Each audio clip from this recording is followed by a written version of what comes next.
Welcome to the UU Church of Asheville. My name is TK Browning. I'm one of the ministerial interns. Whoever you are, wherever you come from, whoever you love, whatever you feel, it's welcome. We're glad you're here. For our time here together today, I ask for your presence. I ask for your heart.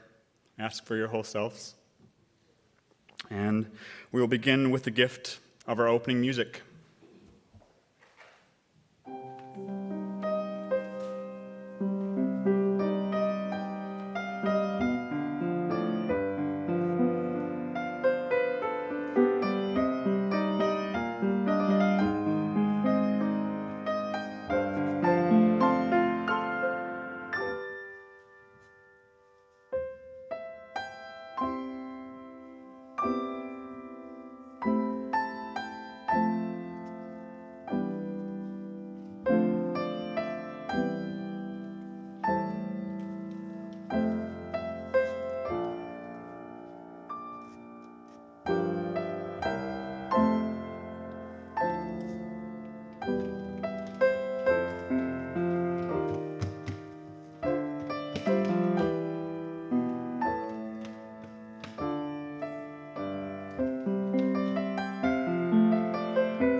Our chalice lighting words this morning are by Mary Sheldon.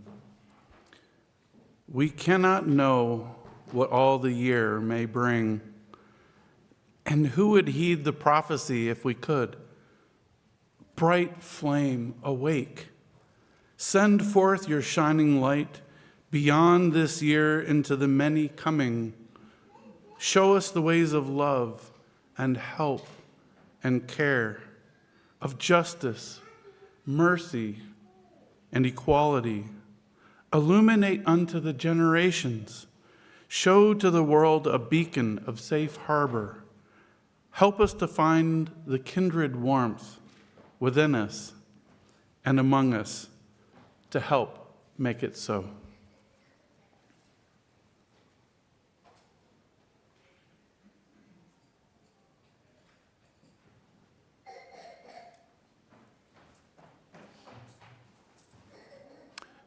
And please rise now in body or spirit as we sing hymn number 181, No Matter If You Live Now Far or Near.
the children up for a wisdom story. We're just going to be right here. And for our wisdom story today, we are going to learn how to make paper boats. We have a few already made in case anyone isn't filling up to that. And maybe there aren't any kids that fill up to learning. Does anyone fill up to learning how to make a paper boat? All right. Might actually just have to have you hold the mic. Do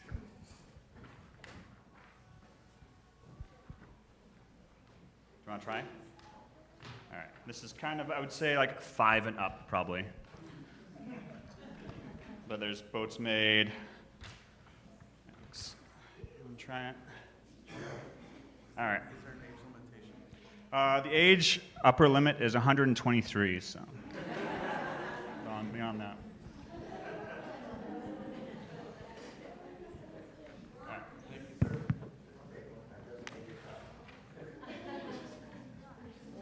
All right.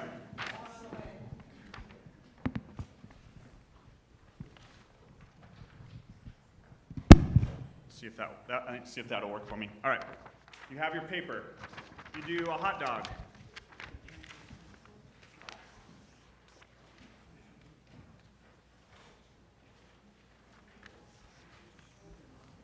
You undo the hot dog. You do the hamburger.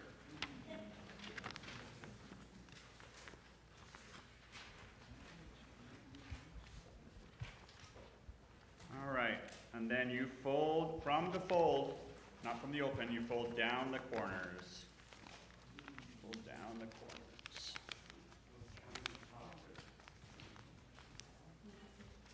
So you got it here, you fold down the corners so that you'll be able to pop up these little edges here. Flaps go up. Flaps go up. The first time I tried this in my last congregation, I just forgot how to do it halfway through, and then we just stopped. Hopefully it doesn't happen today. This was like a whole class in seminary. So. All right, so you're here with the little hat. This is the tricky part. You open the hat. This isn't really the tricky part. You open the hat and get a diamond. Yep, hold the diamond good. Open the hat. Here's your hat. Open it from where the tabs are coming together. And then you get a diamond. There. The bottom edges of the diamond come up on both sides.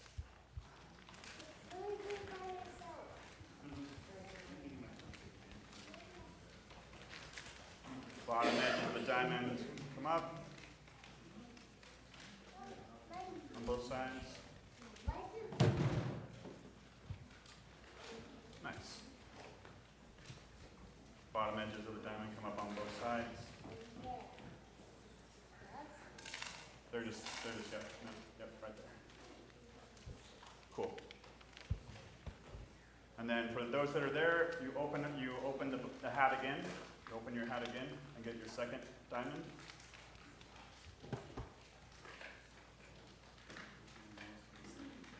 You're there. And then you're going to have 2 little floppy ears. You find the ears are at the top of the diamond that you just folded. Yep. I can come and get you. And then you pull the 2 ears down and flatten the boat. You've got a paper boat.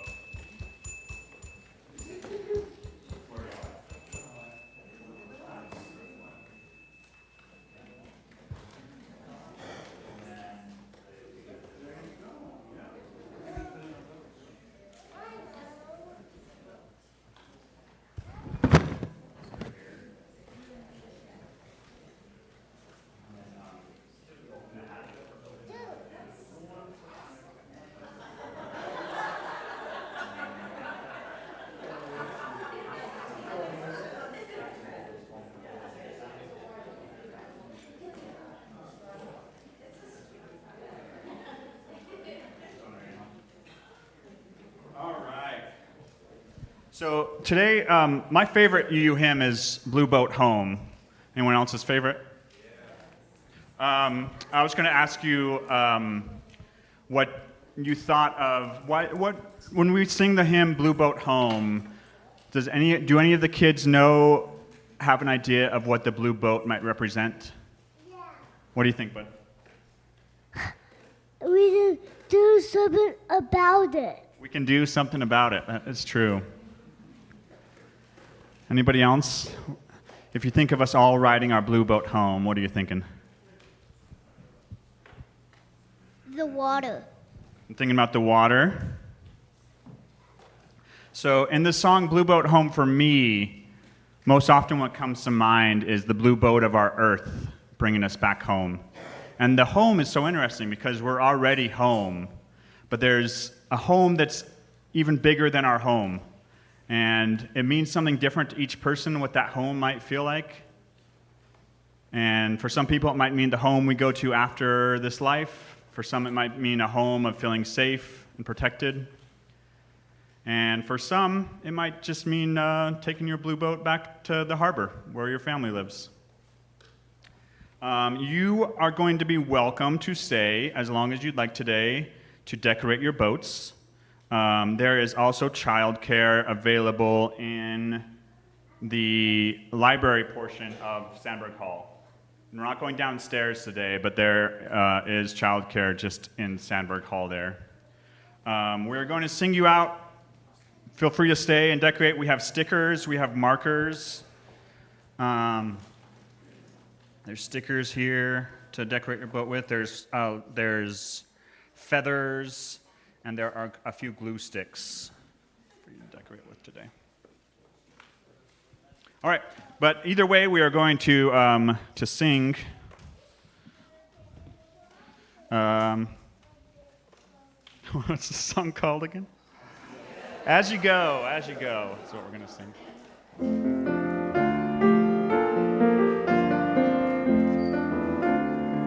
As you stay.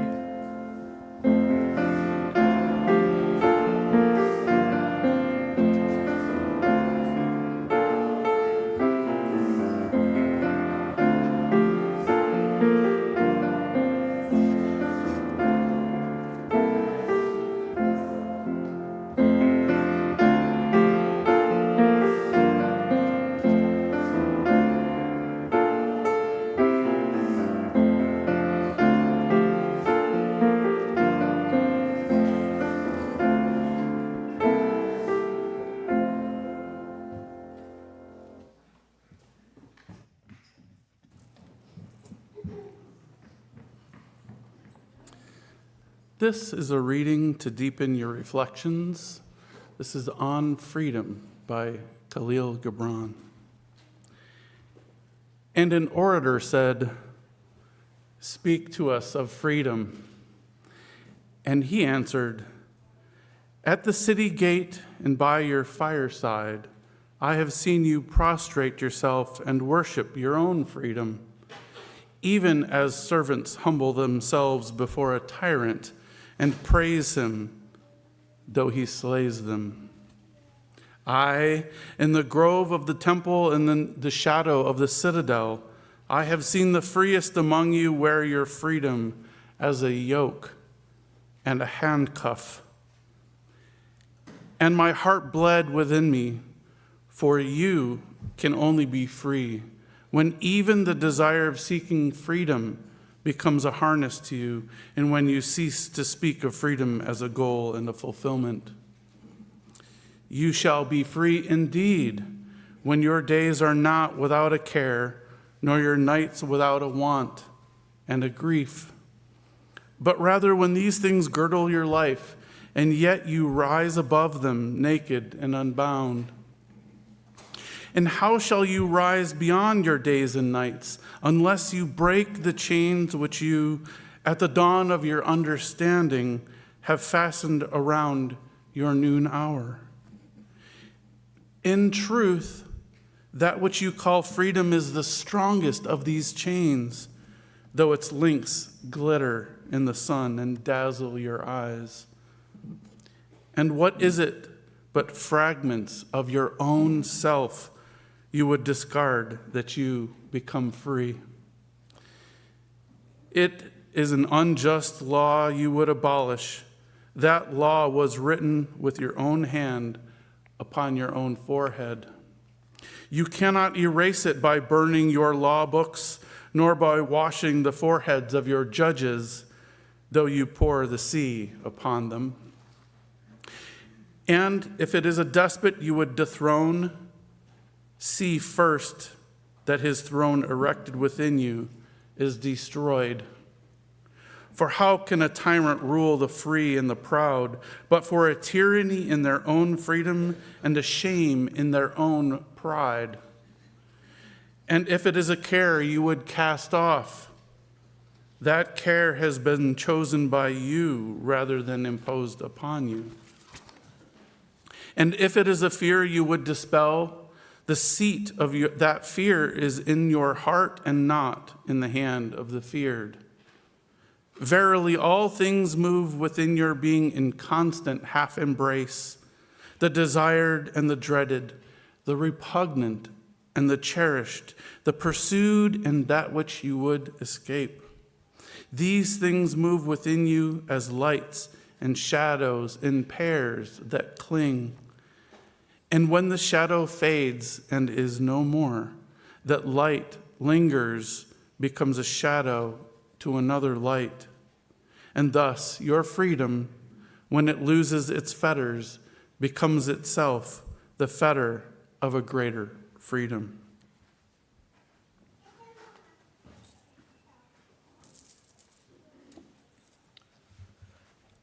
We're going to watch a new Leah Morris video. For those of you who may not know, we have a working relationship with Leah Morris, and she was our guest here a few summers ago. But she lives in Germany, so we can't have her back very often live to do music for us. But she's always sending me videos, and here's a brand new one for us to enjoy.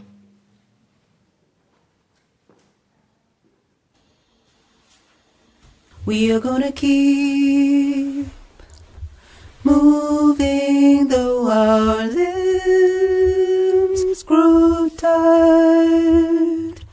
We are gonna keep striving toward the light. We are gonna keep choosing to be true to life. We will fall and we will rise. We will fall and we will rise. We are gonna keep on moving, keep moving through our limbs grow tired. We are gonna keep on striving, keep on striving toward the light. We are gonna keep on choosing, keep on be true to life.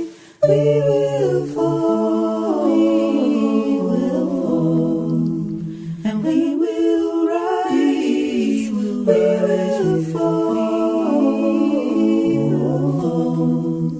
and we will rise.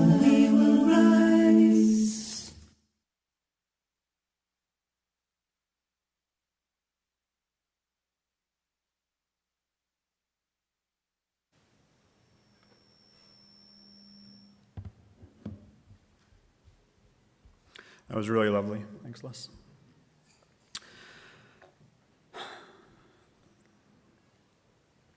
I'm always fascinated by the shenanigans mathematicians get up to. Like they figured out all the useful math 3 centuries ago, and now they are following the lead of the Oreo cookie and just making up random math flavors. There's this comedian, Brennan Lee Mulligan. He has this series on YouTube of him pretending to be different CEOs, and they're all great. And he does one with the Oreo CEO. And here's a quote. I get it. You're losing your mind. We made the perfect cookie 100 years ago, and now there's no work left to do. I'm telling you, go home. We did it. Be with your families. Be with your children. Stop making new Oreos. They have in the video, they come out with like an Earth Day Oreo that has actual tree in it, or Oreo that's just the part of the Oreo that says the word Oreo. It's a great. So math like that did geometry and trigonometry to get boats around and stuff. That makes sense. They got a little while with calculus that still kind of has a real-world application. But now it's probably just time for them to pack it up and go home. But I'm glad they didn't, because one of their goofy flavors is our key metaphor today. It is a subset of geometry, I think, called, appropriately, squares and squares, where the object is to find the mathematically perfect arrangement of equal-sized boxes within a bigger box. Let's bring up some slides. Awesome. Here we have one box in a box. Easy enough. And then we have two boxes. Sometimes they combine them, so it's just, you can imagine that it's the two boxes, either which way you want to organize it, three boxes. And I love how they have the people who figured it out. So Fritz Goebel gave us the clue of how to fit two boxes in a box. And then one is trivial, so you don't even get credit for doing that one if you figure that one out. Here is 4 boxes in a box. That's great. The first really interesting entry is 5, holding gently by the corners, and there's the formula you use to arrive at that. Still Fritz coming through with 5 boxes. Now, a few of the prettiest. Some of these are some of my favorites. 28 and 38. I like how the little snakes coming up through. My favorite is 101. I want to sit down with 101 boxes and slowly arrange them this way. But we are not here for 101. We are also not here for 13, 14, or 15, or 16, which they don't show. They stop at 15 and don't show 16, but you can use your imagination. But right after 16 boxes, fitting so easily into a box they don't even need a graphic, we have 17. 17, this is so beautiful. I feel like this is a perfect picture of what it feels like to be 17. It's such a jumble. There are so many awkward spaces, weird gaps, lack of harmony. I like how on the right-hand side, you have to make space for that corner of that square, so you have to scoot the one down and leave the awkward little space there. But remember, this is mathematically, to our knowledge, the perfect way of arranging 17 boxes in a box. And it was found by John Bidwell in 1998, and it was based on packing found by Perty I should have learned how to pronounce that, Hämelinen in 1980. It's just as correct as 15, 101, or 2. The metaphor here is pretty simple. Sometimes our life is a 28. All the pieces fitting in perfectly, our life squared in the middle and filled in at the corners. And sometimes we are a 29, trying so hard to fit in like a 28. We have a few of the corners still in place, but everything is starting to devolve into chaos and disorder. What's important to remember is that 39 is just as perfectly ordered as 38. 17 is just as perfect as 16. There's so little point in comparing ourselves to others. 1, because we are so rarely perceive others correctly, or ourselves. And 2, because we never know how many boxes they are trying to fit into their lives. Maybe they got 38. There's a perfect line of symmetry through their lives, but we have one more box than them, one more box of expectations, One more box of expectations or heartaches or triumphs or illness. But even with our life being perfectly arranged, our very best efforts given, chaos and order can still rightly be present. Right now, my life, and I know the life of many others, feels just as disordered as it has ever felt. And that was before the storm and the election. Now it's just so many boxes. So many boxes. There's the COVID box. There's it's raining again heavily for the first time after the big rain box. This feeling of being cast adrift among roiling waves reminds me of the season in my life when I left Utah and the Mountain West for the first time, at the same time as I was leaving my childhood faith of Mormonism. The key text that helped me through that disordered time was Tara Brach's Radical Self-Acceptance. A psychologist and founder of the Insight Meditation community of Washington, D.C. Brach writes lovingly and persuasively on how Buddhists and non-Buddhists alike can learn the practice of non-attachment, and through that process fall in love with their lives exactly as they are. Giving up the cycle of I will love my life when, and replacing it with the question, what if everything is exactly how it is supposed to be? We live in the after moment now of before and after the storm, never realizing that we were living in the before. Life in many ways feels wrong and broken. I think we are all feeling that this holiday season isn't landing in the way that it normally does. Non-attachment doesn't ask us to pretend everything is fine and that we are happy with the way things are. Instead, it asks us to consider whether feeling broken and disoriented is exactly what we are supposed to feel in this moment. The core teaching of the Universalist branch of our UU heritage, in my view, is that love is never earned. Love is never earned. Love for our life doesn't have to do anything for us for it to earn our love. Trust, respect, commitment, those are rightfully earned, but free love is redundant. There's no other type of love. I always thought it was interesting when Jesus gave the command, love your neighbor as yourself. We often take that to mean love your neighbor as much as possible. When really so many of us are much better at loving our neighbors than we are at loving ourselves. This time of year is perhaps the hardest of all to love ourselves. At the ending of the year, we often look for what we really need to change, how we can be different and grow.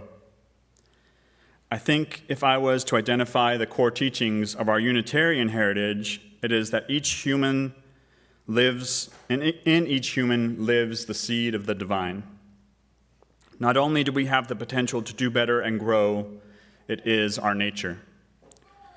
If there's anything that unites Unitarian Universalists, it is a strong concept of and commitment to what it means to live a good life.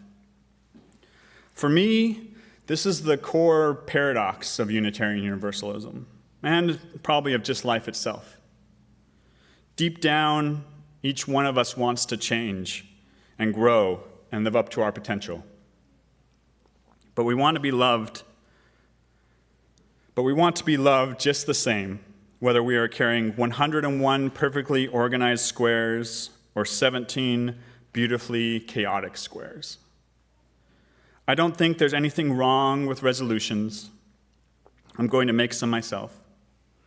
My invitation to you in this season of change and transition is to simply ask yourself what loving yourself more fully might look like. Let that love be the heart of your hope. Maybe loving yourself does mean adding in a few more well-being squares. Maybe it means dropping a few squares that no longer serve you. Maybe it means you give up for a while and just learn to love the stagnant, stewing place you are currently in. But don't let the order or chaos of your squares be the barometer for your worthiness of love.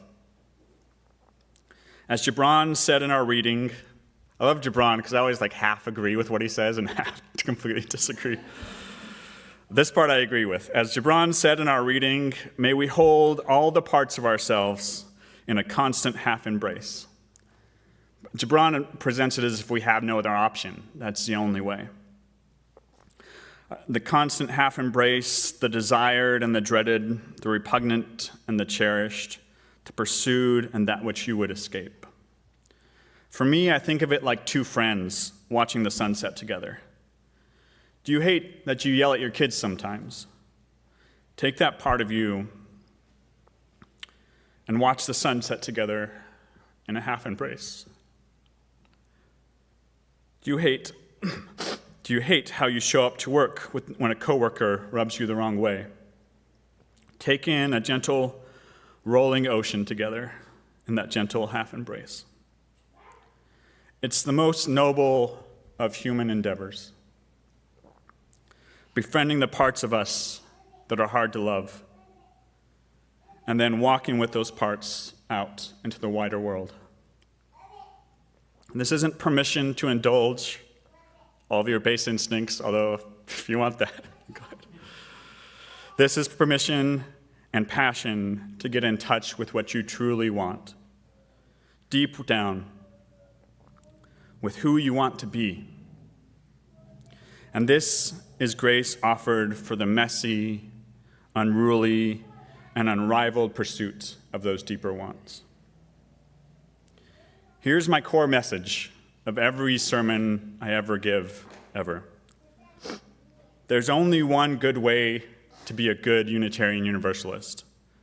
Just one way. Keep showing up. Show up with your squares in a row. Show up with your squares spewed about the room. Show up when you're mourning the loss of a core square. And show up when you are joyful about finding the square you've been waiting for. Show up and let the subtle and magical power of being seen and held by community transform you, as you in turn transform us. May it be.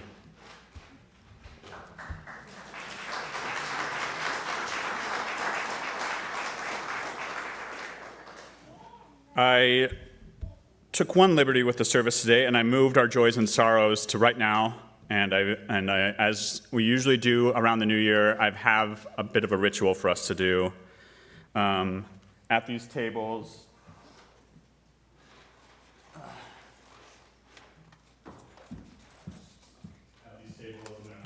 papers, pass them over on a few more. We are going to put these papers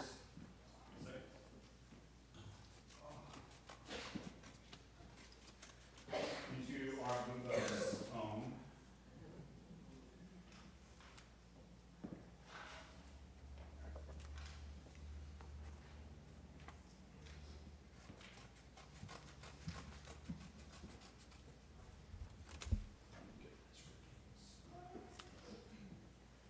Now we invite you into a brief New Year's ritual. Oh, thank you.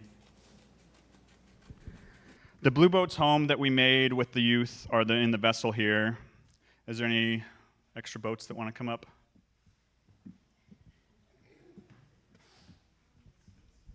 Mine's a bit more like a starfighter, but that's okay. Blue Starfighter home. You don't know this guy. Awesome. All right. Cool.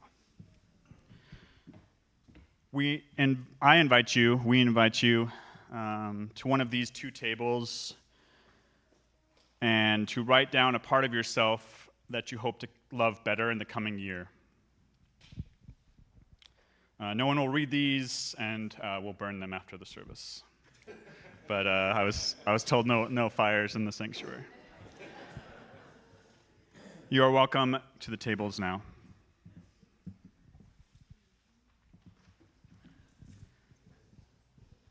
As you write, try to do so with intention. Feel the weight of the pen in your hand. Feel how it resists slightly as it moves across the page. Let the words rise up from somewhere a bit deeper than the thinking center. I try to think of it as my third instinct. My first instinct is resist. My second instinct is a posture. My third instinct is often to release. I invite you into that third instinct. Thank you.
Now I invite you to rise in body or spirit.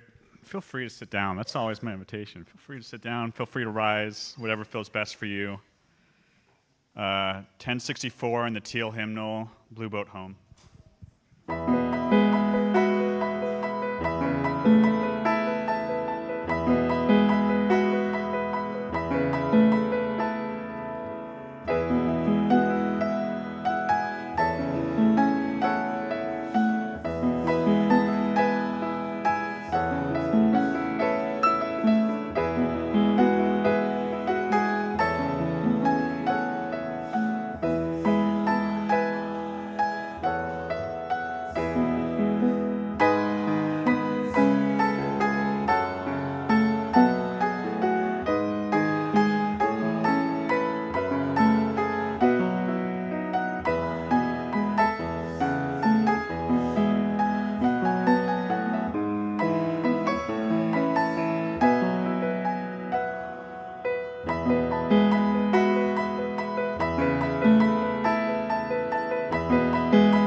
The work of the congregation is sacred, as it is the manifestation of our 7 values, with love at the center.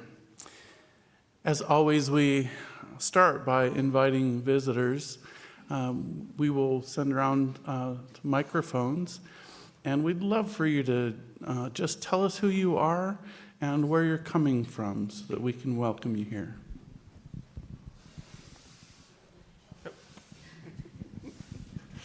Hi, my name is Jess. I live here in Asheville, and I grew up UU in Charlotte, but I haven't been to this congregation in like 10, maybe 12 years.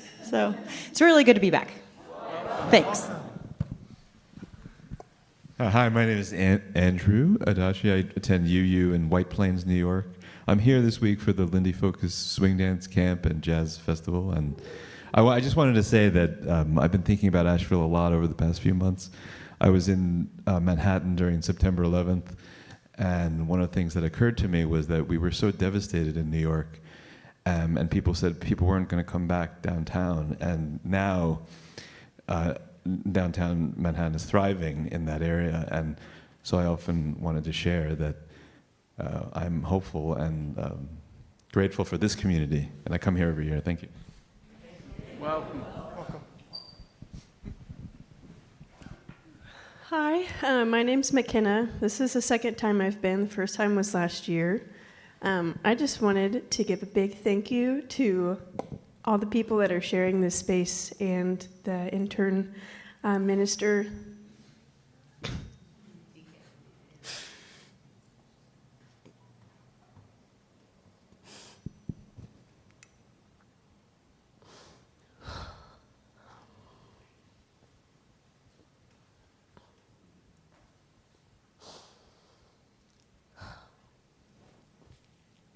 It's really rare, which is unfortunate, but this space brings a hopeful amount of love. Rare for a space to share so much love and compassion for each other, but also for yourself. Thank you for sharing your Mormon background. I have a independent fundamental Baptist background, and it took me a really long time to learn that it was okay to love yourself. It took me a really long time to learn what love was. And because of those things, it took me a really long time to learn how to love others.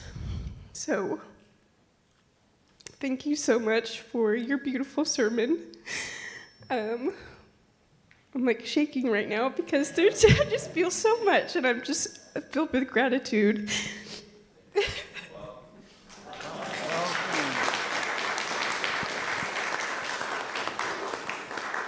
Thank you.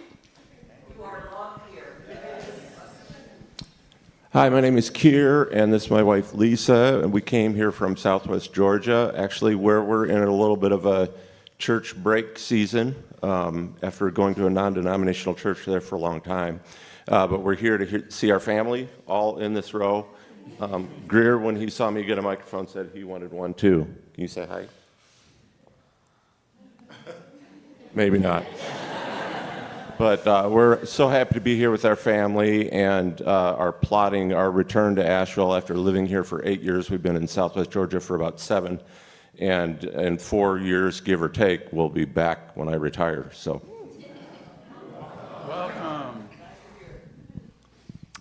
So my name is Isaac, and I grew up coming to this congregation, but it's probably been maybe 8 years since I came in any sort of like consistent fashion, and I just graduated from college, so I'm going to be moving away. So this is like my farewell visit to a congregation that helped build me into the person who I am, and I'm eternally grateful. And Blue Boat Home is a very special song to me. It was a song that I heard almost every week that I came here growing up. And it was very beautiful to witness. So thank you all.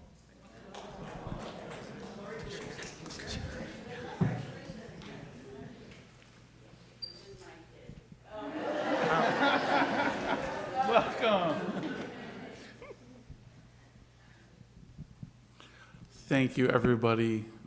It's so kind of you to introduce yourselves, and we really, truly do love to welcome you.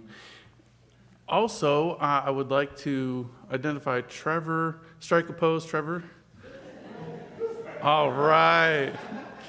Trevor is our connections coordinator, which means that it's his role to introduce you to the deeper levels of the congregation. And we welcome you to meet with him in Sandberg Hall after the service. And if you have any questions at all, please. Trevor is our answer person. Our announcements run as slides at the beginning of the service. If you missed them, refer to Thursday's weekly e-news, as everything is described there. If you don't receive the e-news, email us at information@uuasheville.org and we'll get you signed up. Our community plate recipient this month is the Minister's Discretionary Fund, specifically the Holiday Fund. Our offering this morning will be split with our partner unless you intend your gift to be applied to your pledge, in which case use the envelope in the pew in front of you. You can also donate online. The work and ministries of this congregation are entirely supported by the generosity of our members and friends. We celebrate your generosity each Sunday with music and thanks. To make us, you make us possible, and we give thanks for you. The offering will now be gratefully collected.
For the gifts of your presence, time, wisdom, and resources, we are grateful.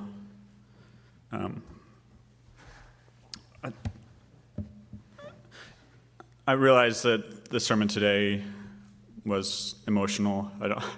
I don't have another switch besides that. If you're a member of the pastoral care team that's willing to offer pastoral care to folks after, would you please raise your hand? I know we have at least a few. We have one there. I'll be around after. Matt will be around after. We're here to support you and talk through anything that, any feelings, anytime things were brought up today. Pass it off to Les.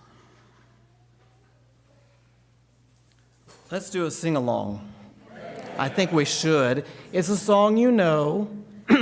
Since we don't have the choir here, we'll sing with Leah. The words will be on the screen. Just jump in when you want to. This is a good dancey one, too. Keep your heart wide open, though the waves wanna push you around. You've got to keep your heart wide open till your faith brings you back to solid ground. I'm gonna keep your heart. I'm gonna keep wide open. I'm gonna keep my heart wide open. Though the waves want to push you around, though the waves want to push me around, I'm gonna keep your heart. I'm gonna keep wide open. I'm gonna keep my heart wide open until my faith brings me back to solid ground. Until my faith brings me back to solid ground. I'm gonna keep your heart. I'm gonna keep